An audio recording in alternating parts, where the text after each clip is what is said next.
Hello সবাইকে, আমার এই ছোট্ট একটা ভিডিওতে সবাইকে ওয়েলকাম।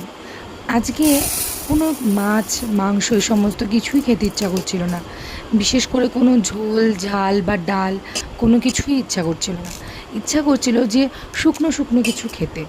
তো আমার মনে হয় বাঙালিদের কাছে সবথেকে এই শুকনো, শুকনো খাওয়ার মধ্যে প্রিয় হচ্ছে আলু ভর্তা, ডিম সিদ্ধ থাকবে, সাথে থাকবে ১ চামচ ঘি আর কাঁচা লঙ্কা।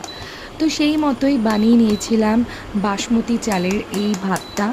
দাওয়াতের এই চালটা আমি প্রথম ইউজ করলাম, এর আগে ইন্ডিয়া গেটের ইউজ করতাম।